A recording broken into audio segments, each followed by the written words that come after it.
Hello, all. Thanks for joining us today on the first episode of season 2 of Hyper Insights. Hyper Insights, as few of you who've joined season 1, is a knowledge sharing platform where we try to bring industry leaders and try to understand how we can learn from each other and grow together stronger, faster, the community that we are part of. In this episode, we have Bala Parthasarthi from MoneyTap with us. In season 1, we sat down with folks from Zest Money, Early Salary, and Kisht. Uh, Without further ado, thanks for joining us today, Kedar and Bala. Thanks, Shubham. Folks, I'm sure all of us are already aware who Bala and Kedar are, but let me just take a shot at it. Bala is a seasoned entrepreneur who's built multiple companies and exited successfully in the past. He is the CEO and co-founder at MoneyTap now. He has also had great experience in the VC space. So Bala brings with himself a rich, fundamental, first principle approach on how businesses are built. Bala, if you'd like to join me in introducing MoneyTap, that would be great. Thanks, Shubham. So let me say a few things about MoneyTap. Maybe we can just go to the first slide. So we pride ourselves on being Asia's first line of credit app. And the way we went about it was that we realized that there was a big gap in the market for people who want to borrow money, but not borrow money right now, right? The option to borrow money. And that's what a credit line is. So if you can go to the next slide. So we launched India's first app-based credit line in October of 2016. And now we are available in multiple Indian languages. And we have 10 plus million downloads with a Play Store rating of over 4.3. And today we have a loan book of about 1,500 crores. And we've been disbursing at a run rate of about 200 to 250 crores a month, which is about 2,500 crores a year. The MoneyTap story is that three of us started it, Anuj Kakkar and Kunal, who are ISB alums, along with myself. I went to IIT Madras. And the consumer applies for a line of credit and they get an instant decision. The credit limit automatically tops up as the EMIs are repaid. We also got our NBFC license and we've been growing 4x year on year for the last, continuously for the last few years. So that's just a little bit about MoneyTap. Later on as we go, I'm happy to take more questions as needed. Thanks for joining us, Bala, today. Folks, you must be seeing a poll in front of you where there are a few questions that we've listed down that we wanted to ask Bala. If you'd like to vote, please feel free to vote and we'll take up the questions that have been requested by most people. Kedar here with us is the CEO of Hyperverge. Hyperverge is Kedar's second startup. He also runs Lemma Labs. Again, another entrepreneur among us today. Kedar, if you'd like to introduce about Hyperverge for those of us who may not have heard before, that would be great. Hi, everyone. Very happy to have you here today. Hyperverge is an AI company. We started out of a research lab at IIT Madras as when we were undergrad students. We used to represent IIT Madras and India in robotics in different competitions around the world. Then we started working with some of the large FMCG companies in India, solving automation problems, etc., while we were students. And that led to the leap of starting Hyperverge. Fast forward today, we have two businesses. We have a banking and financial services business, which we call as fintech business, and we have a business which focuses on satellite and drone imagery, largely helping out government and defense clients. As next slide, please, Shubham. When we look at financial services, the one thing Hyperverge is known for is our ability to help you out with your KYC process. This could be digital KYC, this could be video KYC, all forms of KYC that any financial services organization would need, be it for giving out a credit card, giving out a loan, giving out starting a savings bank account, a current bank account. Last year, we did about 280 million KYC applications. This is more than 20% of India's population that was processed by Hyperverse. And what brings Hyperverse to the table is a technology that can work at this kind of scale.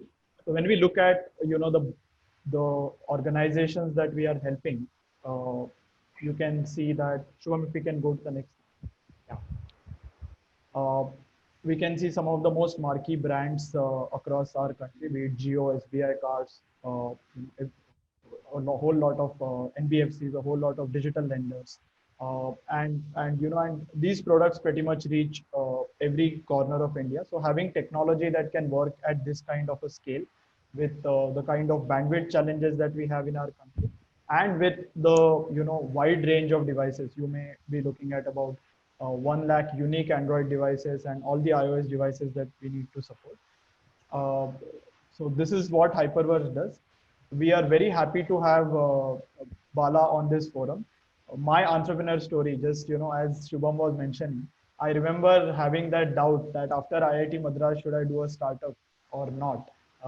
Because it was a not-for-profit kind of a startup. And I remember a lecture where Bala came and he was speaking for an hour, and he was speaking about his journey. And the one thing that stuck to me was, he said, all of you think jobs are very safe, and then he said, what happens to an executive when he is 50?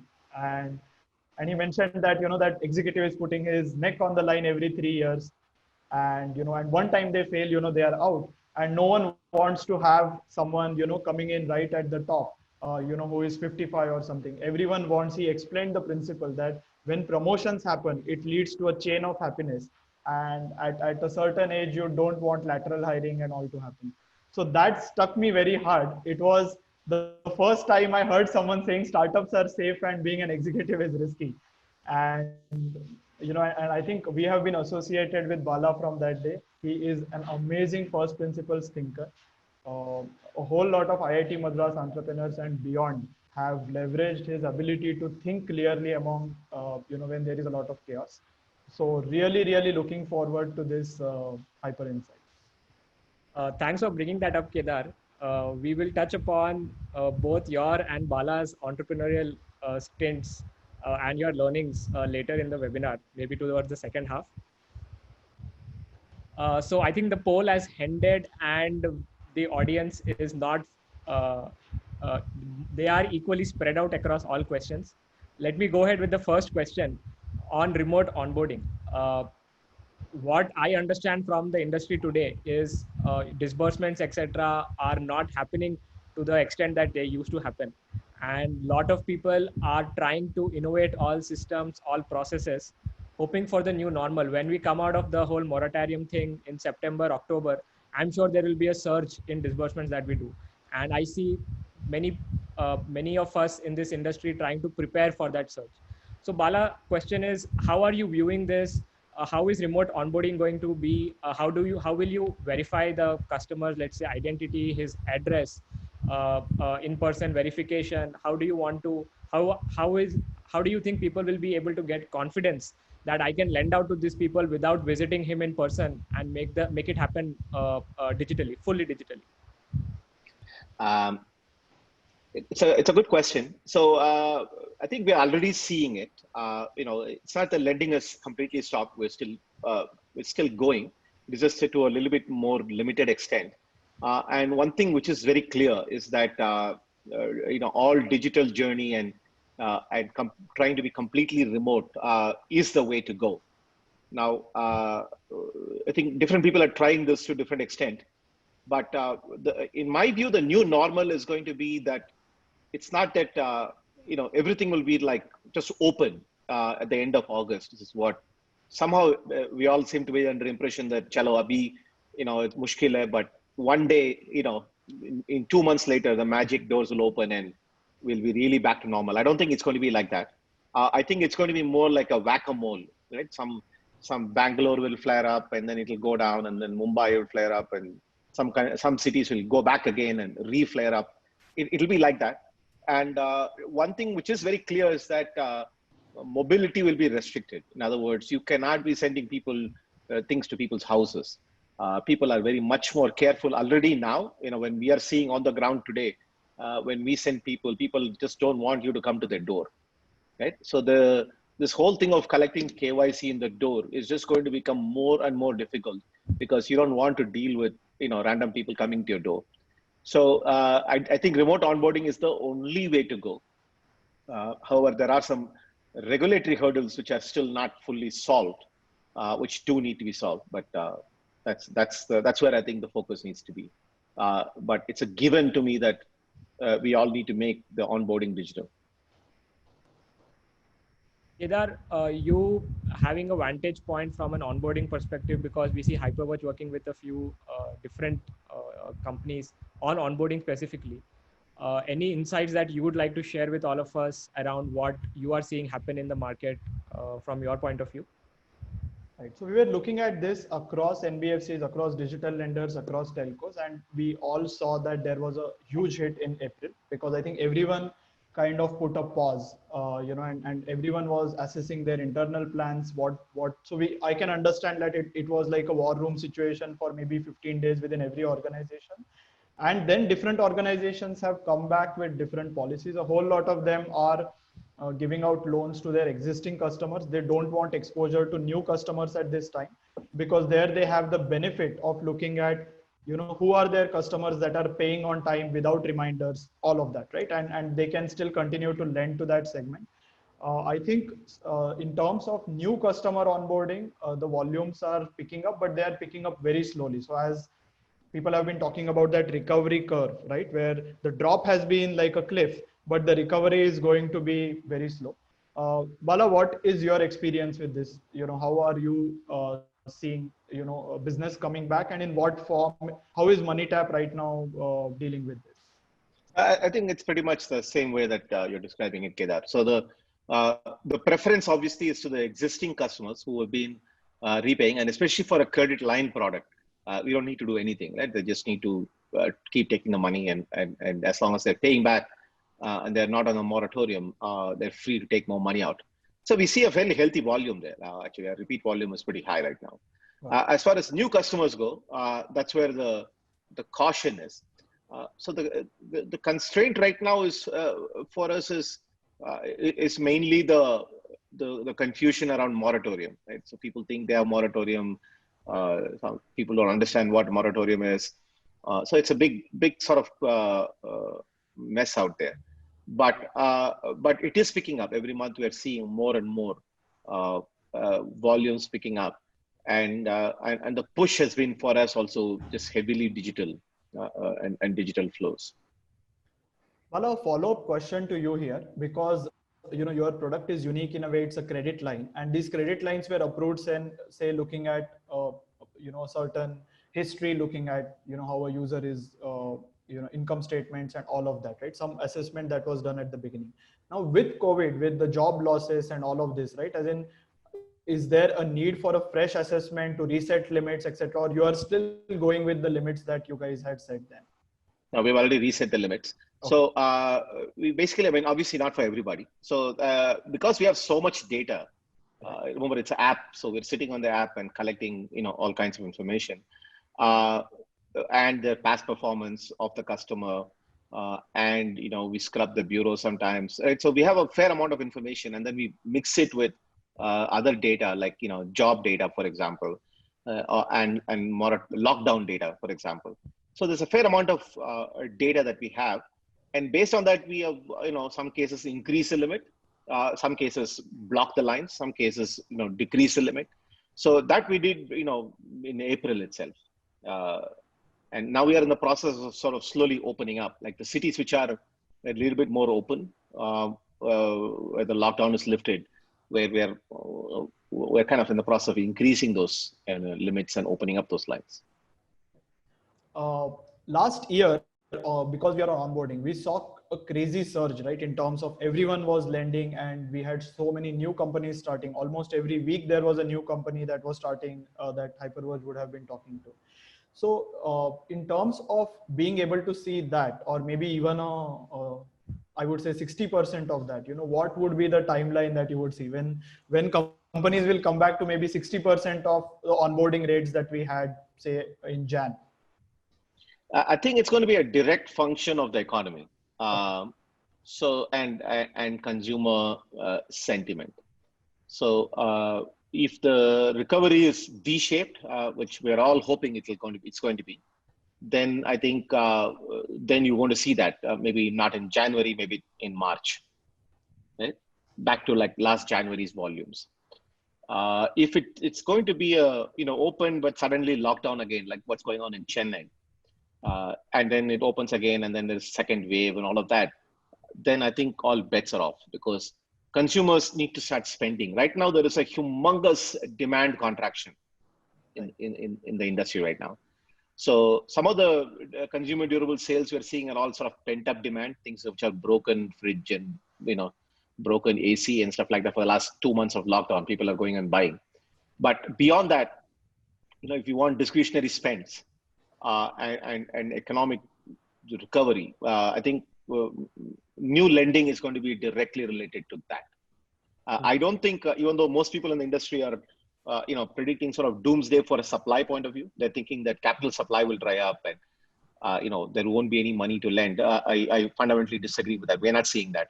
So I think there is enough money which Indian government has printed, which is going to be sloshing through the system.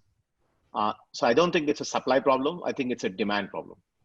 Correct. So liquidity is there. It's just that worthy credit-worthy folks needing a loan is going to be the bottleneck. That is correct. The credit-worthy being the key operative word. Bala, that brings me to the next thing, right? Every 10 years, 12 years, we see this downtake in terms of the demand or the economy situation, which seems like what we are looking at today. How do we as an industry try to build more resilience between each other or among ourselves? We see collections going down, moratorium happening, loan, all that happening. What new insights, either from MoneyTap or your earlier ventures, right? In these difficult situations of downturn, how do you think enterprises should cope up? How do you think the enterprises should evolve? And how do we just approach it? Sure. Maybe I can sort of, Shubham, maybe the best way to illustrate is with tell you actual story. So we started Snapfish launched it in 2000, April of 2000. And Snapfish, most of you probably weren't even born at that time, but it's a digital photo service in the .com age, where you can send in a roll of film. The digital cameras were just very new; they just come in.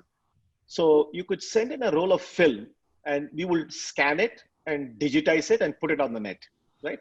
And then you can share it via email. So this is, remember, pre-Facebook, pre-Instagram, pre-mobile phone era, right? Pre-smartphone era. So this was a service. And then, on September 11, 2001, we saw those planes go and crash in New York. And then it was just all the hell broke loose, right? I mean, literally, I was there watching, saying the world is going to come to an end. And our company was just barely old, and it was already the .com crash had happened. And then it just basically everything went haywire. But for us, it was an extra problem because the roll of film which we used to send was going through Washington, D.C. And Washington, D.C. had this anthrax scare, right? Somebody had put this anthrax, which is a highly poisonous material, on postal mail, and I've been mailing out letters to senators and stuff like that. So basically, the government of US decided that they will irradiate all the mails, right? They would put all the physical post through an X-ray. Okay, so if you put a film through an X-ray, obviously the film is gone. So already we were kind of reeling with 9/11 and what to do, and then they were planning to irradiate all our mail, right? So that is basically the end of the business at that point. So a lot of people, a lot of advisors, a lot of employees said pretty much we should just shut shop and go home, right? Because there is no business. We somehow kind of hung in there, mainly because we were kind of young and foolish a little bit. But we said, this is going to pass. It's just too unreal for us.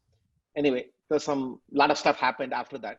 And then, long story short, we sold Snapfish for, over $300 million. We all did okay, a few years later.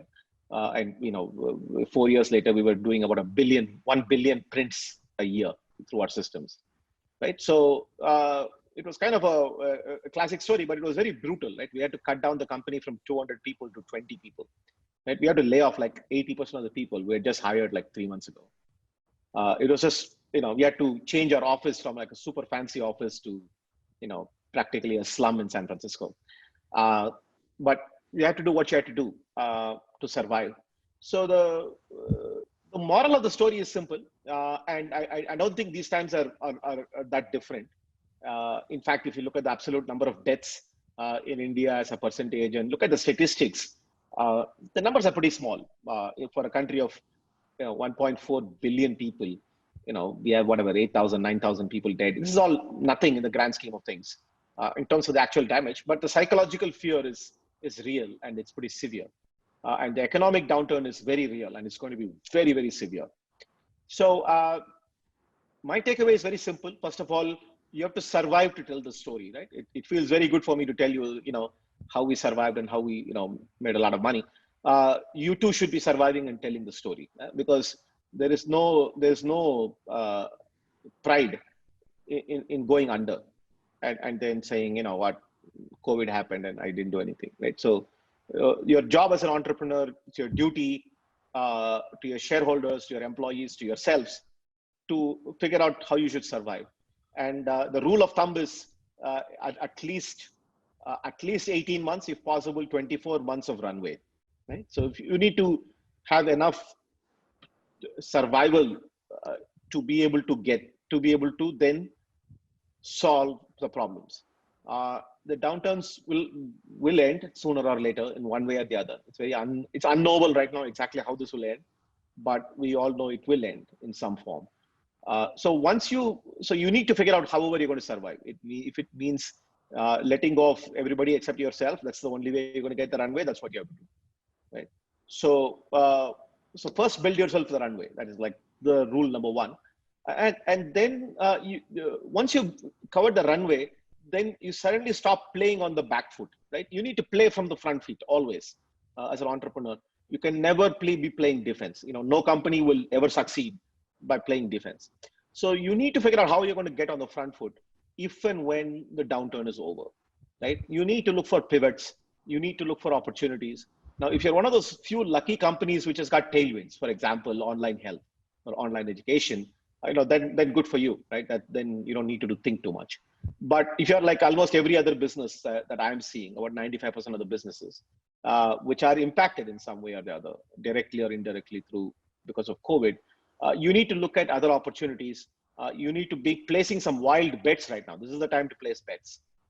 Try out new stuff, because what have you got to lose? So survive and then experiment is what I would say.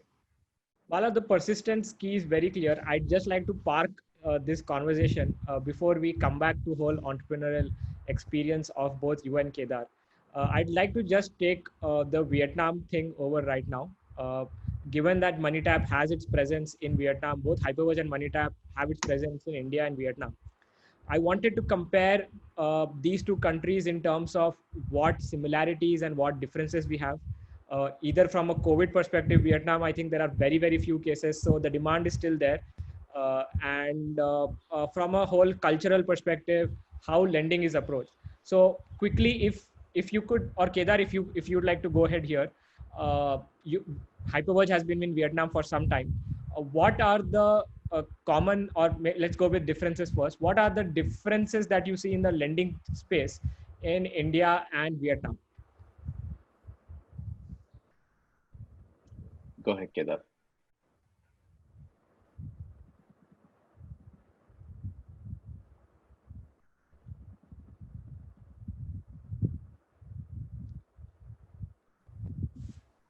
Kedar, you're on mute. Sorry, guys.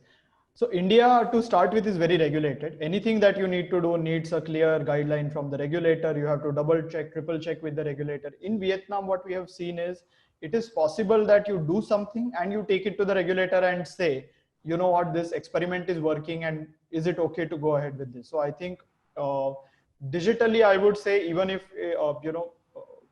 we feel that India is very digital, we have felt that I think Vietnam is a lot more digital. The good part of India is that having a central identity database such as Aadhaar, I think India is ahead when it comes to central databases. Our credit bureaus, etc., are much stronger. I think these systems are a little weaker in Vietnam, but it also means that there is a tremendous opportunity for startups to innovate, right? There is a tremendous opportunity for startups to go and solve these problems. So I think this is one observation. Maybe we would love to hear Bala sir's observation from financial services perspective, and I can give maybe a few other general observations later. Yeah, I think, no, Kedar, I think you've summarized it pretty well. I think Vietnam has been one of those lucky places where I think there have actually been no COVID deaths, and there are some 300 cases or something like that. So it's almost unaffected by COVID, which I think, both from Hyperverge point of view and MoneyTap point of view, we're pretty lucky to be there.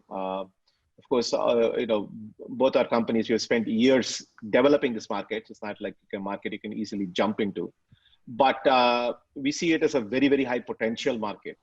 There are a lot of similarities as well with India, in the sense that, like you said, the per capita GDP, the GDP is pretty close, pretty similar. Obviously, everybody has got smartphones. There is, consumer credit is, they do a lot of consumer durable loans, but the other lending is, there's still a huge amount of white spaces there. So I think it's a pretty interesting market. There are a few other interesting markets as well, but with Vietnam is pretty interesting.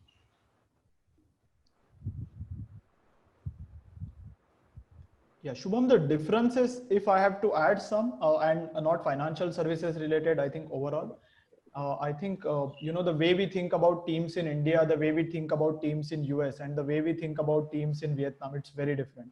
I think in Vietnam, the one interesting thing we heard is if you don't change your job in 3 years, it's considered something bad, right? So everyone, when they join, right, a whole lot of people have told us, I see my 3 years like this.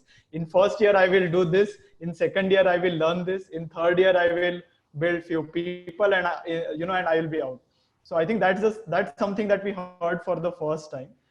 In India, you still see, people as, now Bangalore is a very different place, I would say, but rest of India, usually we look at teams in a very different way. So, anyone who is building an organization in Vietnam has to be aware about all of this. Retaining people, etc., is not as easy as India. Yeah. So just wanted to check, Bala, do you see any any correlation between the COVID cases and the number of loans that you're giving out in, let's say, India and Vietnam? We do see it actually, because markets like Mumbai, compared to its potential, as opposed to say Bangalore, which is there's a clear distinction, because the more COVID, the more shutdown, the more people are less mobile, and the more pessimistic they are, right? Then they borrow money only for the most desperate kind of needs. Go ahead, Kedar. Bala, taking it one step further, are there, MoneyTap was initially in India, then a few years back you made the foray in Vietnam. Are there some learnings there that you were able to bring to India, something that you learned completely new in that market, and obviously you applied it in that market and brought it to India? I think there are quite a few. The big one is that actually the Vietnam is a completely remote onboarding, right? So they're pretty digital flow. In India, we talk a lot about the digital flow, but when it actually comes to practice, it's still a lot of physical, send your, etc. involved. Not because we don't want to, but because of some of the regulation and the workarounds and how each and every bank interprets it. So one thing I think we have definitely realized is that Vietnam is a much more aggressive market. India, we are much more a little bit more cautious than we are there. The second thing is in terms of user behavior and how they think. And I think there are some interesting learnings we've had on the consumer UX as well. Kedar, if I have to ask the same question to you, right? Has Hyperverge learned anything, let's say something surprising out of Vietnam that Hyperverge was able to put to use in India? Any insights you'd like to share of that? That would be great. I think our KYC product largely we learned in Vietnam because India did not have something similar at that time. Everyone was using e-Aadhaar because you could do the fingerprint based verification and all your data comes directly from Aadhaar. So fraud and a whole lot of things are prevented. And Vietnam did not have it. So I think all that we see today, people offering digital KYC, a lot of this was discovered in Vietnam working with clients such as FE Credit. And then when India started realizing that Aadhaar data is being misused or a whole lot of organizations were giving accesses to other people who are unauthorized and whatnot, I think that was the time when Supreme Court decided to ban use of e-Aadhaar for a whole lot of organizations. And we could realize that whatever we had discovered in Vietnam, built in Vietnam would be very applicable in India. So I think that has been one of the biggest contributions of Vietnam to our overall business. Apart from that, I think the other big learnings would be on, I think any experiments that we have been wanting to do. As I mentioned before, I have seen that, there are many businesses who have been open to trying out new technology, trying out new products, etc. I don't know if it's a mindset thing, but in India, we always see, as Bala sir said, people are more cautious. Even if you are talking about a product or a MVP of sorts, right? People are very cautious. In Vietnam, we have seen the approach that, okay, you try it out on my data, and if it works, if it's showing results, let's go further. So I think in terms of product, it has been a good journey for us. A lot of learnings that we have been able to bring back to India. Understood.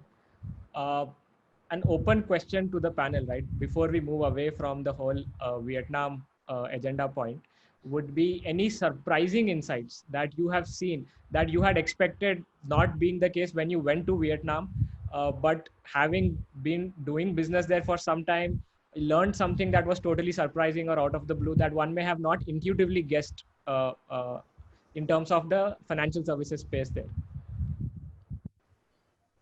I think for me, it is a similarity of the customer behavior. Before we went there, people were saying, well, it works in India, but this might not work in Vietnam, right? People are different. The truth is they're not that different, and people behave almost identically. So just sort of a obvious thing, but we expected it to be like very different. But people behave almost, the metrics show that they behave pretty similarly. And that would, I'm guessing it would apply also in negative cases where people are trying to fraud in some way, or take your systems for a toss. Yes, and the fraud is much higher there. So because it's a much more digital process, and they're just much cleverer when it comes to fraud. So that is, I don't know, it's a good or a bad thing, but the Indian fraud patterns tend to be very sort of naive and simplistic. They're trying some jugaad, and it's almost like childish, what they do. Whereas the techniques in Vietnam are much more sophisticated. Just good though. It keeps us on our toes, and that is one big learning that we always take from Vietnam and apply here. Yeah. Kedar, any thoughts from your side before we start talking about entrepreneurship? I was, we were also surprised with how many different kinds of fraud can our systems come across, and all kinds of weird data that our systems came across that you don't expect in India. So I think that was a huge surprise in Vietnam. The other big positive surprise was how much they like Indians. So I did not imagine that, I think usually when we look at the West or somewhere, these days it's very important, and an important discussion around racism is happening, and Black Lives Matter is a big movement right now. So usually when you go out of India, you are always conscious about that. But Vietnam is a place that I think really likes Indians. So I think that was a huge surprise for me. And they also like it being here as well. So we usually, pre-COVID, we used to have people come and visit us, and they really, it's amazing how well they, adjust uh, to being here as well. So. And it's very chaotic, very similar to India. I remember staying in Singapore for a while, and while it has all the technology, you miss India because it lacks the chaos that India has. And when you go to Vietnam, you feel home because it has the same kind of chaos, people crossing roads randomly and all of that. So I think it feels at home. Yeah. So one question was that that I'm going to ask is around, let's say, in the 1 year time frame that we look towards on the forward side. Everybody is convinced that we'll be looking at remote onboarding to be the default flow, or is it something that will be hybrid where we still have somebody going there, especially in the context of fraud? Let's say in Vietnam, you mentioned it's going to be fully digital. Do you think that will continue, or as the economies of scale come in, people will start sending, as fraud increases, people will want to send folks to borrowers' houses to make sure everything is legit and there is no fraud happening? Yeah, in India, the reason we send, people go to houses and all that is not because of fraud. It's because of regulations, right? So the regulators took like a giant step backwards last year, where they mandated that, you need to see the original, right? The original document has to be seen and verified. And in many cases by a bank employee, right? Not even by your employee. So this was a pretty retrograde move. And many many NBFCs especially are work around it using the Aadhaar OKYC and all of that. But the regulations are pretty clear. You need to send somebody. So a lot of this is because of regulation more than fraud or risk management. Bala, you have been a part of iSpirit and the many think tanks, as in you were a part of the UIDAI team as well. So, what is the reason for this, right? Like, what is the reason for this step back? Any things that you can share? Well, I think this is very typical, in terms of, how different organizations, the regulations and broadly move in one direction, but it's like, sometimes it's like 2 steps forward, 1 step back. So this was one of those 1 step back kind of moves, which honestly surprised a lot of us. But there is a fair amount of lobbying, etc., to make it more rational. But there are multiple regulations, right? So, for example, CKYC is actually gaining ground. I don't know how familiar you are with it, but it was mandatory for us to report CKYC even like 2 years ago, and now the hit rate is starting to increase there. Right? That's completely different from everything else that we're doing. So there are multiple parallel KYCs, right? I mean, how many KYCs do we have? We have OKYC, we have eKYC, we have CKYC, we have VKYC, right? And by the way, Aadhaar is going to now introduce face recognition, yeah. Right? So that's going to be, I don't know, FKYC. So it's going to be a fair amount of, and I think like typical of India, to answer Shubham, your question, 1 year later, is it going to be all remote and nothing physical? I don't think so. I wish it was the case, but I don't think so. I think it will be sort of a hybrid model, hopefully with a much higher percentage of fully digital than it is today. But like everything else, we'll have bullock carts on the road, and we'll have Maseratis on the road, and we'll have Marutis on the road, and it'll be like that. Shubham, at this point, it would be great to have some Q&A from people who are participating. So I would request everyone to ask any question that's on your mind to Bala, and just make sure that you write which organization you are from, so that we are able to take up some of these questions. Meanwhile, I think we have some questions that have already started coming in. So there's a question on VKYC, and I wanted to talk to you about that, Bala. Now we are seeing that in many places, AI systems and all their accuracies are increasing and only increasing with time.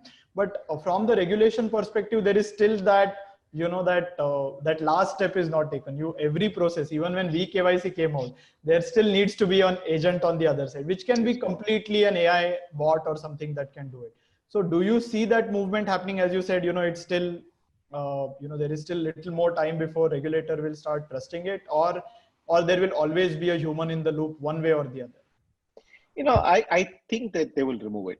Especially, I don't think without COVID they would have removed it.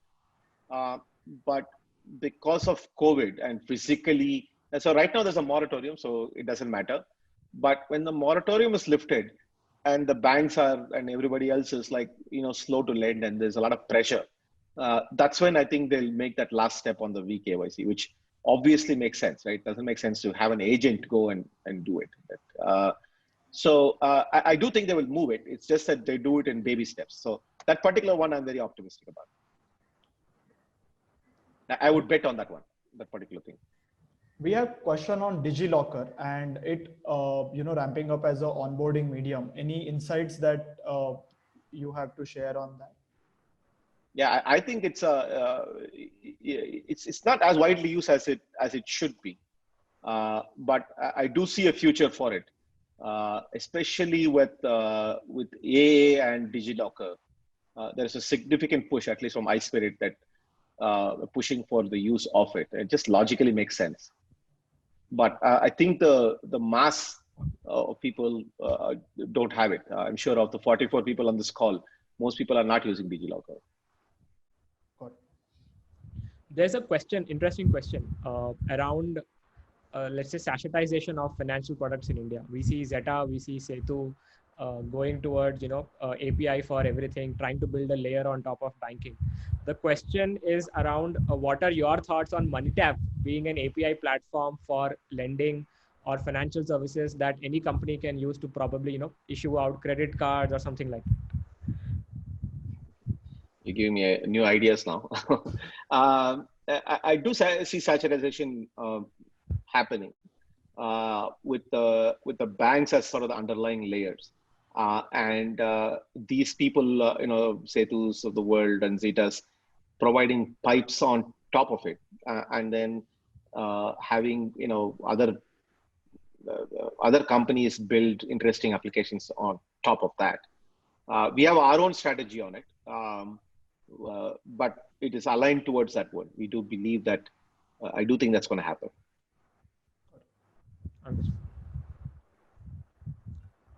If I have to take the next question, so do you think the scales will tip further in the direction of B2B lending than how it was earlier?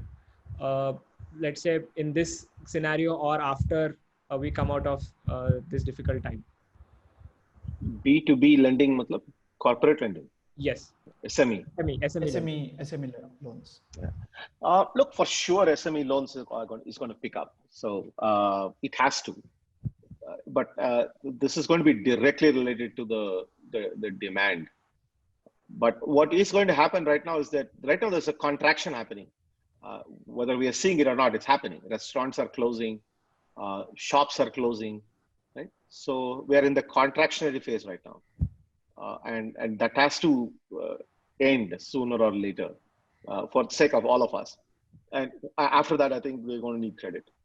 So I'm very bullish on SME lending, even though it doesn't look like it right now. And there's going to be a lot of blood which is spilling right now on SME lending, right? But the default rates and the bounce rates are just like mind-boggling right now there. Bala, is that going to be something that will follow the recovery in the consumer space? Like we will see the recovery first in the consumer space, and then with a lag, we will see that in the SME space, or government is doing the effort to, make sure the SME space recovers, and which will lead to consumer.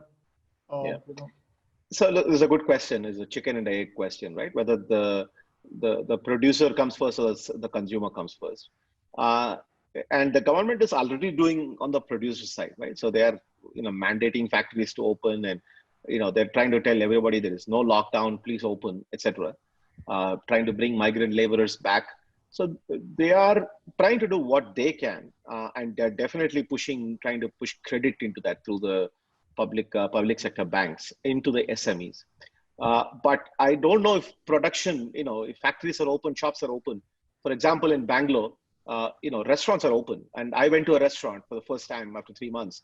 There is nobody there. It's me and one other person. Right? Normally, this and it's a normal restaurant. It's like it's not like a fancy restaurant. Normally, it's packed, and this time there was literally nobody there, and that's just a symptom. So I've been to malls. I don't know if any of you have been to shops, which are outside of groceries. There is nobody in these shops. So, but I think it will change. It has to change. So I think the consumer will come slightly ahead, and only then. So right now the SMEs, everybody is running on their existing inventory, right? They're emptying the supply chain, Right. But at some point, that obviously production has to kick in.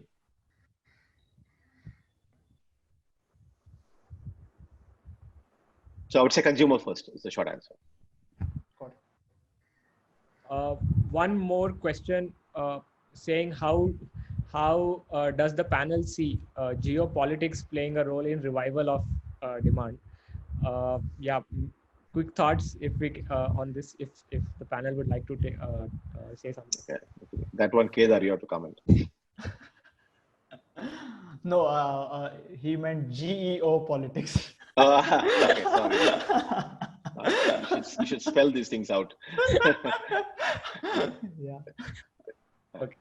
Yeah, with what's happening with China, and there is the traders body has issued notices saying about 500 products being banned that can lead to about $8 billion of trade deficit being reduced. So there are a whole lot of things that are happening. It's a very sad thing that two countries who have been next to each other for so long fairly peacefully are doing this. But do you see that having any impact on lending, because those markers always hit the stock market? It has a cascading effect on many other things as well. Yeah, so I do think it is going to have an effect in the sense that there have been a number of Chinese lenders, right? There are about 50 of them playing in India with significant volumes. So from a bureau hits, for example, it's number 4 after Bajaj, HDFC, and ICICI. It's some of the Chinese lenders. So I think you're going to see some impact over there, even with the market turns. But I think this is short-lived, or so I hope, because I don't see either country going to a full-fledged war. So I think there'll be saber rattling, and then things will sort of move on. We have bigger problems. Panel wanted to take the last few minutes talking about entrepreneurship, given the expertise of the panel in that. So the question is, every 10 years we see, let's say in 2000 we saw the dot-com burst, then 2008, and now we are seeing what we are seeing. Question is, do you think in these troubled times are important to differentiate milk from water? The entrepreneurs that are going to be successful, etc., the great output that happens. Let's say in 2000 Amazon, etc., came out. In 2008 there are so many other companies that came out successfully after it happened, right? So question being, what do you think? Do you think these events are very important to differentiate the best from the rest, so that they can grow way faster from this, learn faster, and capture market faster? Is that one way to look at these events? Kedar, I already told you my view on the... I was not there when I was not an entrepreneur in 2008 or in 2000. I was in school. So this is my first crisis that I'm going through. But as a company, I think every startup, I think first few years, it's about every year you would die, and someone has to do something, or the team has to do something to make it survive. So that has been our journey pretty much at Hyperverse. Every year there was an event that would have killed us, and we had to overcome that. I do feel that this kind of the world that we live in, where financial downturn is not something that that happens once in a while. You can almost say that every decade you are going to go through that. brings into question a lot of design principles that someone should be using to build an organization, right? And for what reason you are building an organization. If you are building it for an exit, right, you're going to be around for a while and you're going to exit, then you can still look at, one S curve that you write. It goes up and you exit at that and everyone makes money and that's the end of it. If you are looking to build something that goes next 20 years, 30 years, that stays out there, I think then you have to think very hard in your design principles, right? What is the team that you're bringing together? What is driving that team? What kind of business are you getting into? How resilient is that to all of these fluctuations? So it means that you have to think from first principles about a whole lot of things. You have to learn from people who have built these kind of businesses, who have survived all of this, to see what helped them. So I do feel that based on what you want to do as an entrepreneur, you will have to design or engineer your business accordingly. Bala, so Kedar talks about these design principles, right? Let's say when you were on your VC hat and you are evaluating startups or industries or entrepreneurs themselves, what are the few design principles that come to your mind that you think are, very important or can make or break the difference? Yeah, I think what Kedar alluded to is a number one thing, right? What are you in for? Are you want to build a big company? Do you want do you want to pump up the valuations and you want to exit, etc. Now, remember, if you're wearing a hat of a VC, and it's very important that everybody understands this, each fund has a life, right? So the way the VC fund works is like it's a pool of capital that the VCs collect. It's called a fund. Right? And the fund usually begins and ends at a particular time. So for example, Sequoia has just raised $400 million. So it starts now, that particular fund, it will invest for 4 years. And then after 7 years, typically, the fund has to exit. Okay. It means that all the companies that invested in the fund has to be divested. Okay. Typically, sometimes they get like 1 or 2 years extension, but maximum of 9 years.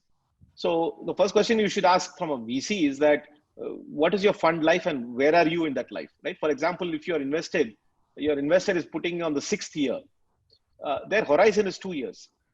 That's like a law of physics. I mean, that's what their rule is.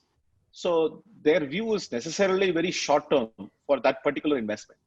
Whereas if they invest in the beginning of the fund life, they are thinking, okay, 7 years. In 7 years, you should be able to build a company and, at least give the VC an exit, right? Can be somebody else buying over, etc. And if the company is doing really well, usually they'll roll over and they'll usually get an extension, or they'll take this from the next fund and they'll do some adjustment. But fundamentally, from an investor point of view, there has to be an exit. Okay? Otherwise, nobody makes money from an investor point of view.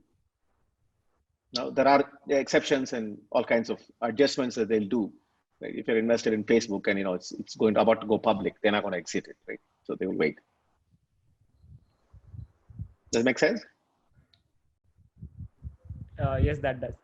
Shubham, I would like to add that I think when we discuss about resilient, right, as in all our situations, our experience of not a financial downturn but difficult times for Hyperverse, the one asset that we had is always people, right? It was people who are not using that opportunity to fight with each other. They already hate each other and they're using this to fight with each other and all of that. It's where, teams that are strong become stronger.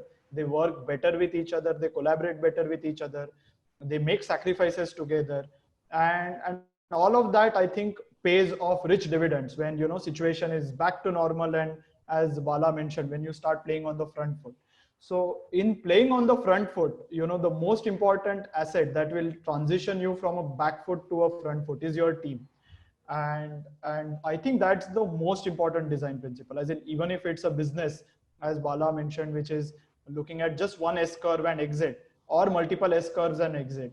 I think that team equation matters, because even if you are looking for a one S curve and exit and something like Corona hits you, your team is the one that is going to be critical in terms of getting you out of there as well. I absolutely agree with that. So I think the number one thing as an investor and as an entrepreneur, you should put all your energy on is your team.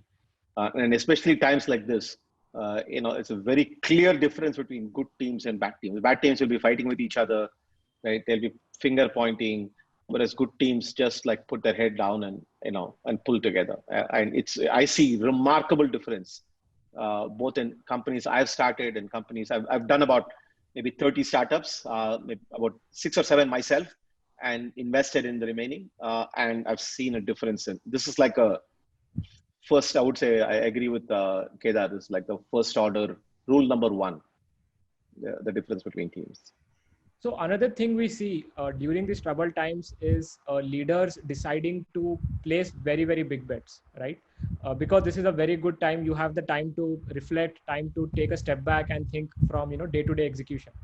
So Bala, Kedar, the question to both of you: what percentage of your time, or what percentage of your energies or mind space is going to go into placing the big bets during this time? Yeah, for me, 70%. This is all I'm doing right now. So. I'm trying to get to the 70%. That's all I'm doing right now.